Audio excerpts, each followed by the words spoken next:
All right, so I'm going to demonstrate on this piece of paper. This is a perfect square.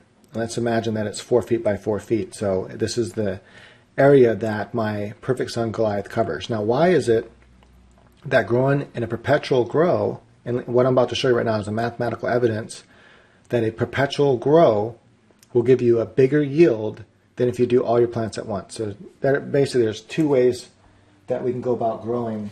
Let's say we want to do 12 plants under our light, right?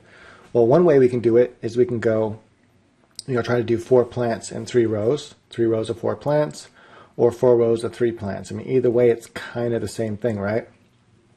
And so, however, if you think about it, the best way to do it would be 3 by 4 and not 4 by 3. The reason why is, look at this. If we had, and I'm going to explain, obviously, it's just first spread them out equally. So we're going to do like, so we're going to kind of, here, I'm just looking to divide this by like 3. We basically want 3 rows of 4. So let's go ahead and go like 1, 2, 3, 4. We're doing all these plants at once, right? If we have them this configuration, and then I'm going to show you the evidence of why a perpetual grow gives you bigger yields. And actually, you can harvest 12 plants in the same amount of days, but perpetually, and get a bigger yield. And I'll explain how all that works here in just a second, but just bear with me. So if you had your plants arranged like this, so you have 12 plants underneath the light,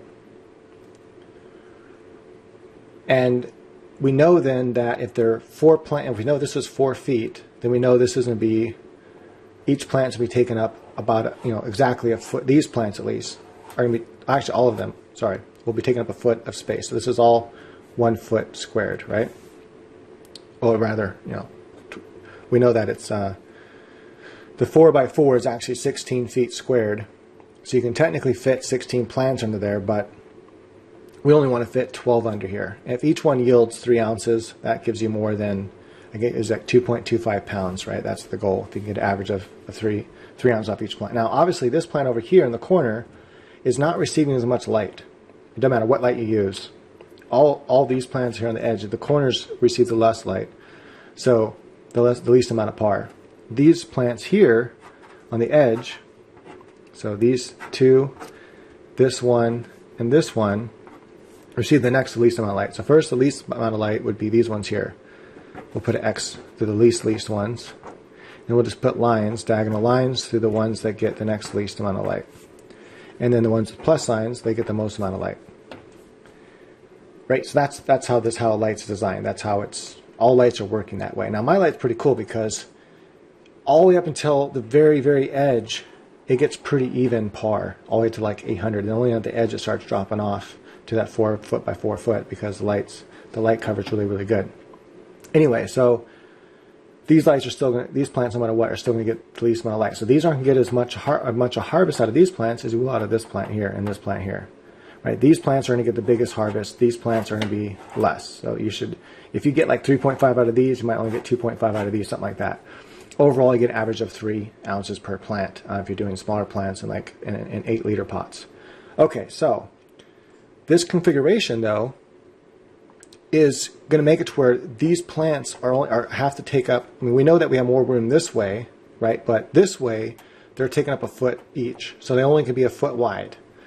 That's not much room to work with, so you can't do much training on the plants. And as a matter of fact, growing in this fascia is more like a sea of green. You don't really train the plants. You just let them do their thing. Now, you might be able to do a slight bowl training this way because you have a little more lateral room this way than you do this way, right? Because there's less plants here, so you have a little lateral room. Now, what if we were then? Now we know if we let's say our plants finish in 8 weeks, right? Or rather, let's say our plants finish in 9 weeks, so 64 days. They're 64-day strains. Let's say they're autoflower strains that finish in 64 days. Now, pretty much anything by fast buds is going to finish in 64 days. I can almost guarantee that. They're fast for a reason. Pretty much anything by Mephisto genetics, or not anything, but there's a lot of their strains will finish in 64 days. They're not big yielding strains. Even they say, hey, expect about 3 ounces off this plant. Now, some of them they'll say, hey, expect 4 to 8 ounces off this plant. And it's also a longer growing strain. So with autoflowers, basically, if you want a strain that yields bigger, you want it to be like a 11-week strain. So it's taking longer to grow. It's taking 77 days to grow. Okay, so it doesn't really matter. But let's just say we're using 9-week strains. They take 9 weeks to go. So if I plant all 12 plants and 9 weeks later, you know, I pull down my harvest, I'm going to have a good harvest, right? But I can get a bigger harvest doing a perpetual grow in the exact same amount of time. Now, how does that work? It works like this. So first I have my biggest part of the light dedicated to my bigger plants. These are the ones that are going to be the oldest. Like so. This is where I'm going to have my biggest plants dedicated to being this part right here. And actually how I would actually do this is I would have this center area for my biggest plants. These are the ones that are about to be harvested. And I'll go 3 plants down, let's say. This way I can really make sure they get big. Right, now I can really open them up. I have a lot more room here. I have like maybe a 1.5 by 1.5 feet, something like that. So a lot bigger than just 1 by 1 foot to deal with here. So I have a lot more room for each plant to really train it out a little bit. I can bowl train a little bit, and they're getting in the most intense part of the light, which is down the center. Now you can also do it this way too. Either way, it doesn't really matter. Just this is easy for me, so I'm doing it this way. So those are those 3 plants. I plant these, right? After they're 3 weeks old, once these plants are 3 weeks old, I plant my next plants, right? So right like 3 days before they're 3 weeks old, I do my paper towel method, which is guaranteed always my seeds always, you know, grow every single time. I get the taproot, and then I put them in the rock wool, and boom, they grow. I don't get any of that. Don't do that. So guaranteed within like 3 days in a decent warm environment, about 80-degree environment or so, I'm going to get nice long taproots. I can put them right in the rock wool, and then boom, they're going to grow. So after 3 weeks, I plant my next ones, because remember, three days earlier I had planted the seeds in the paper towel, pull them out of the paper towel, and I put them in the rock wool and put them in their final pot, and they're going to go right here. This area is going to be a little bit smaller than this area here, and I plant those 3 plants. Now I'm not going to plant them here though, but these plants here are going to be planted way off on the edge over here. All they need is enough room for the pot itself, because I'm not going to be using the under pots. This is going to be in a 4 by 4, or if I'm doing 2 lights, in an 8 by 4 flood tray. And that's where you put your pots inside of. So that way you only have to deal with one. If you're doing one light grow only, you do a 4 by 4 tray. All your runoff goes in one tray. Your wet vac goes right here and cleans up all the water. You put a piece of wood over here, 2 by 4, and that holds it up at an angle. So it holds your whole entire flood tray at an angle like this. All the water then flows down to this section. This is where you have your wet vac hose in, and you just turn your wet vac on, and you can even leave the wet vac on, put on a timer to have it turn on for only a minute for using, well, I guess if you have the right kind of timer like I have, that you can set it for a minute. Or yeah, setting it for 15 minutes is way too long for it to be on for, I think. But anyway, if you have a digital timer that allows you to do by the second, then you can set it for a minute. Or if you have a timer, actually no, wait, never mind. You can buy the digital timer that actually has the one that, sorry, my girlfriend's back there yelling because she lost a heart center or something. So you can actually have the digital timer that's cheap, that you can set it to a minute. Sorry about that. I forgot you can do that with the digital timer. So anyway, you have the vacuum come on for a minute, and it sucks all the water out. Boom. Okay. So it's all automatic. You basically set it to turn on for a minute, about 20 minutes after drip feed. And that's if you have your system on a drip feed. If not, you can still set it to turn on, 20 minutes after you water by hand. So it just makes sure you don't have to wait and come back and do it, because it takes a little bit for the runoff to come out, right? Anyway, so now you have a good amount of space for these 3 plants. These are 3 weeks old. When these are 3 weeks old, these 3 plants over here are 0 weeks old. You just now planted them, right? Now, once these plants you're planting every 3 weeks. So once these plants are 6 weeks old, then these 3 plants over here are 3 weeks old. And then you can then take these plants and you can move them over here if you want to, because they need to be moved closer to the middle of the light. So we're going to move them to the next part of the light, which will be here. So now they're 3 weeks old here, and we can X that out.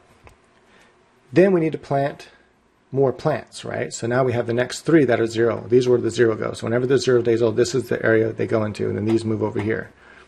These ones stay here. Once you'll see what I'm talking about. Once we get it going. Now it takes a little bit to get it going. It actually takes like I think it was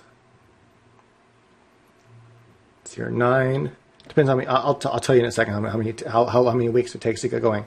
Once the system's going though, once you do your first harvest, then you're harvesting every 3 weeks after that, and then you'll see how you're harvesting in the same amount of time. So once these are 9 weeks old,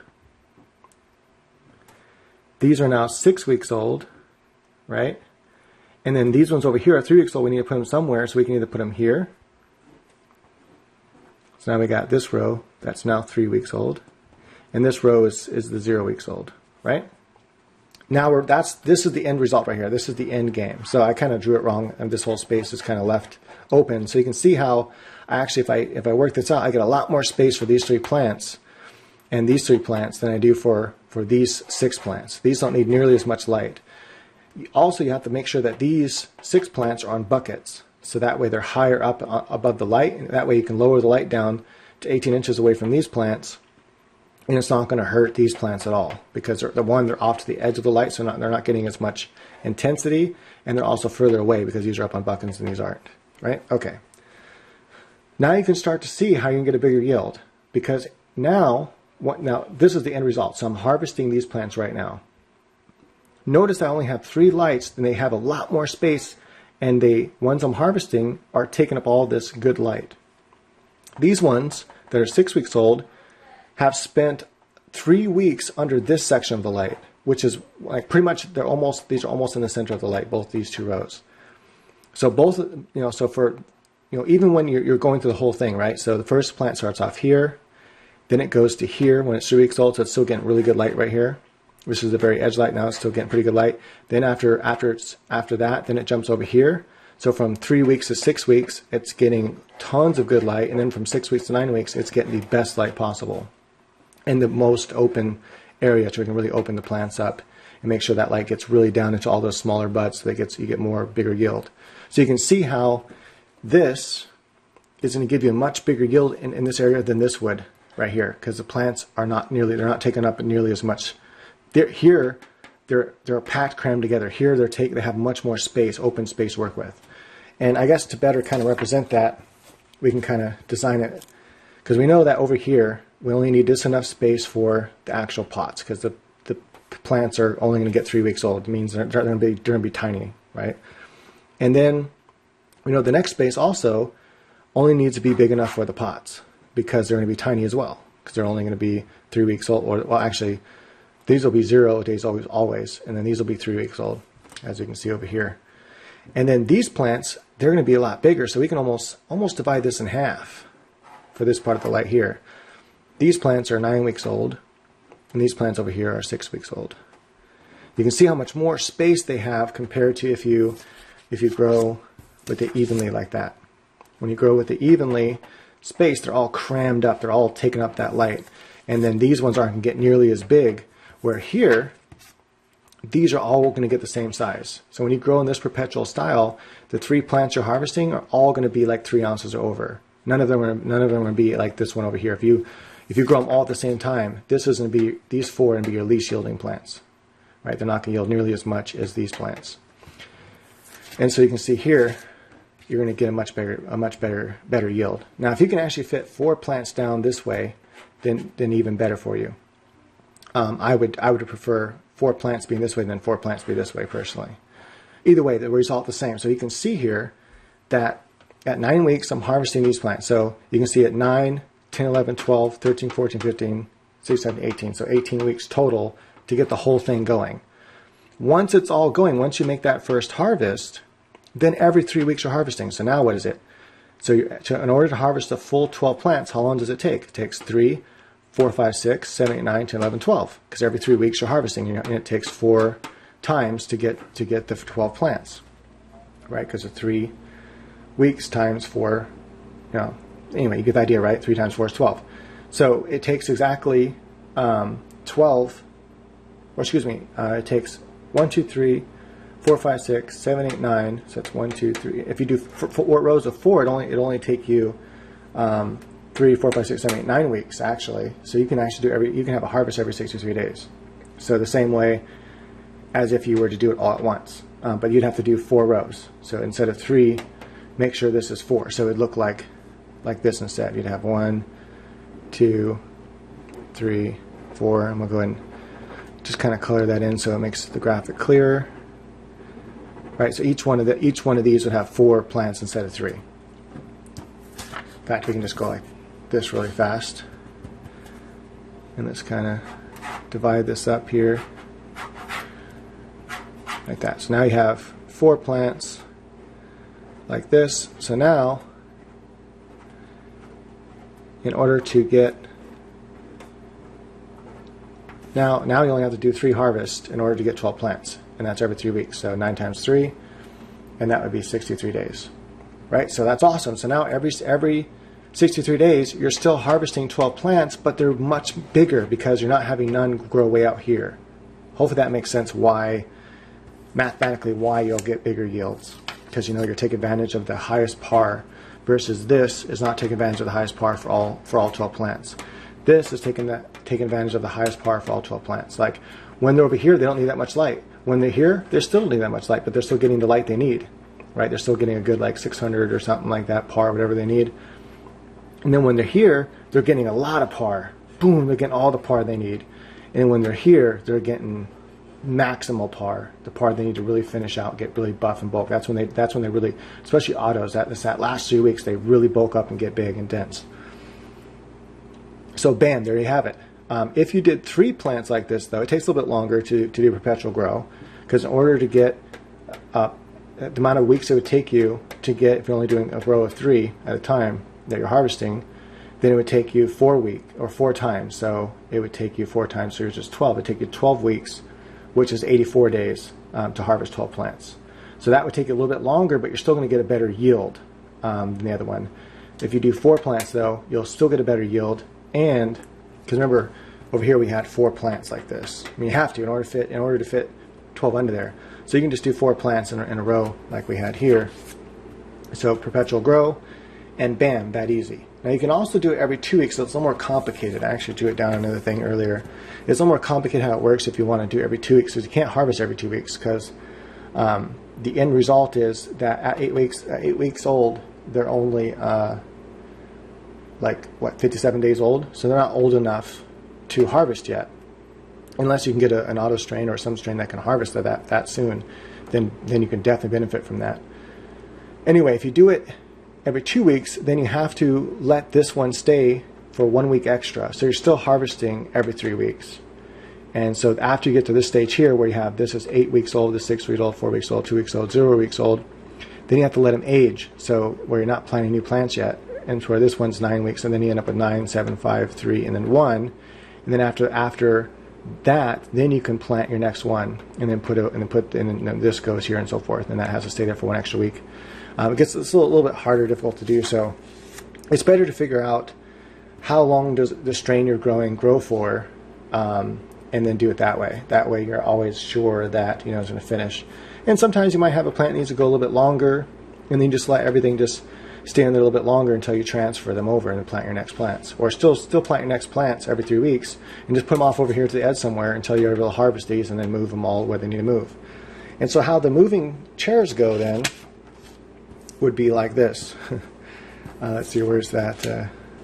There we go. So how the moving chairs would go is after you harvest the middle plant here, this plant switches to here, this plant switches to over here, or these 3 plants or these 4 plants switch to this row, and then this row switches, excuse me, I didn't mean to draw it, but this row switches to here, like that. So that's all you have to do, and that's your perpetual grow.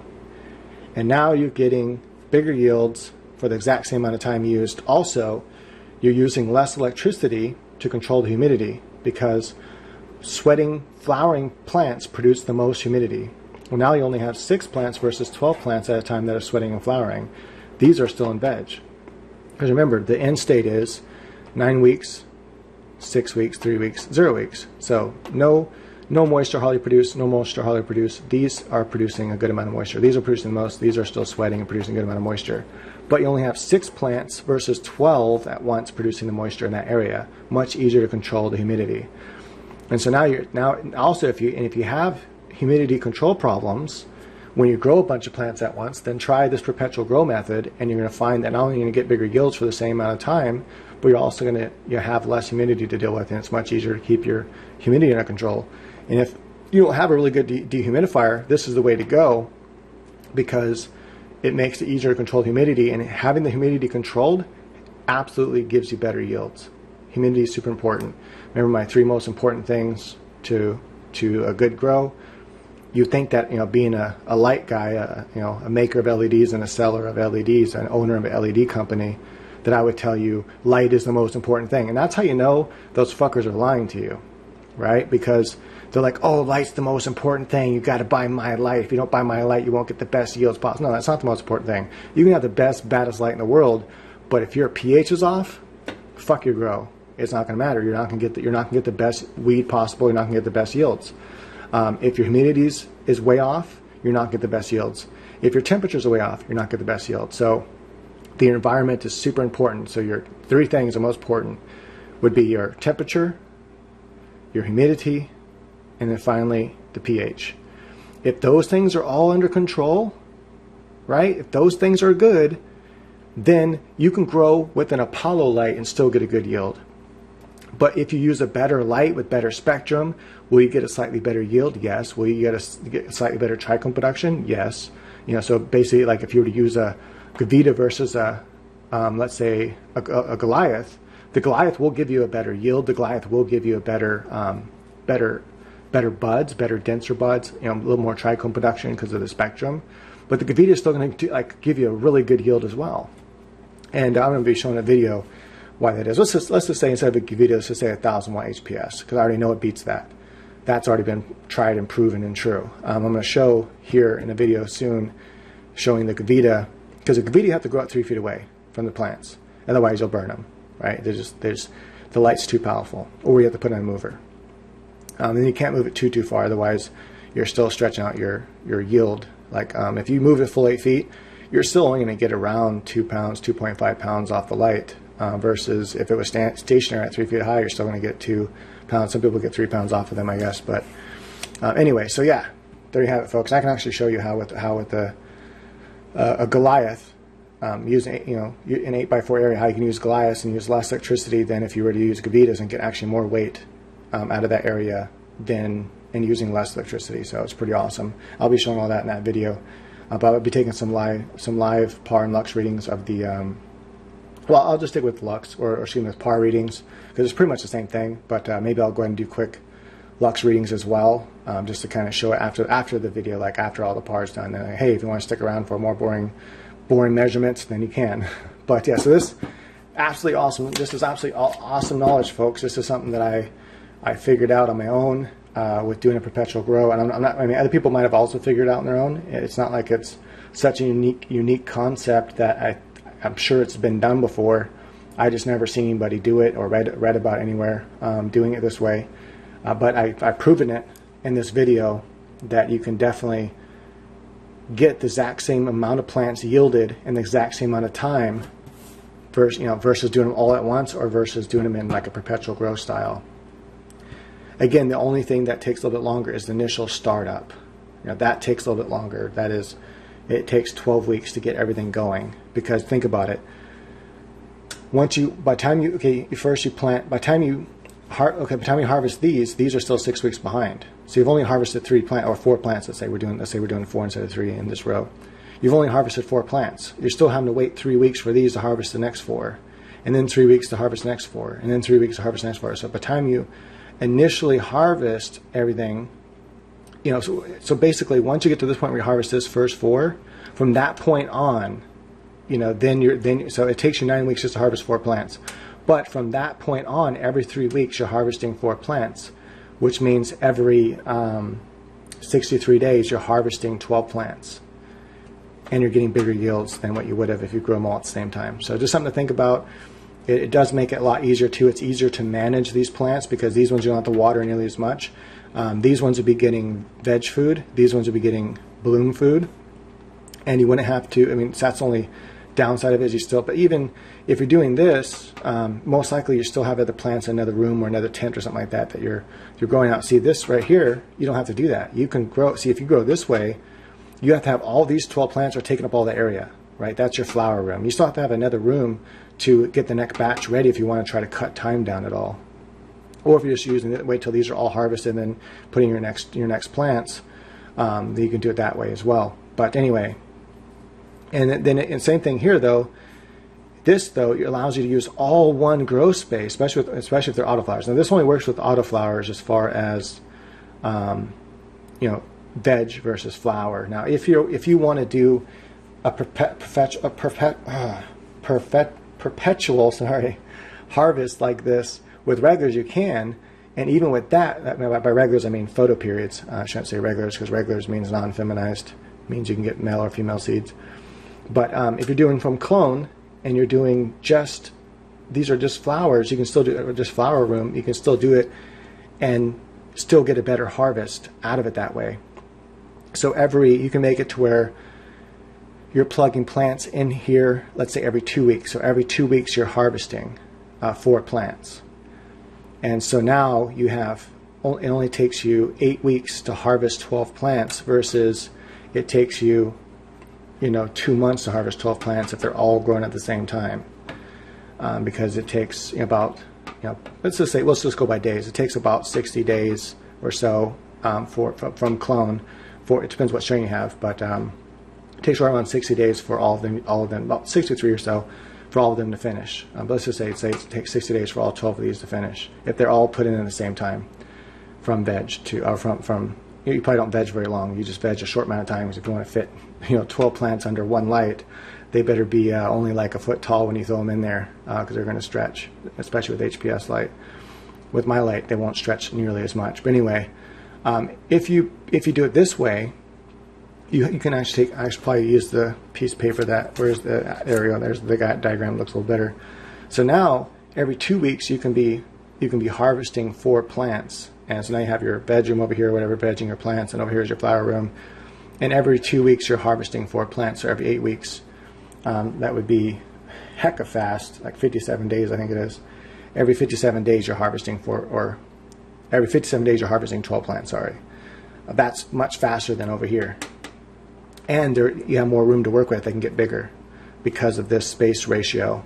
So everything, all this like logic still applies the same to flowering plants as it does to to clones, photoperiods, as it does to autos. It's just you can't do it all in one room. You have to have a separate tent for your vegging plants.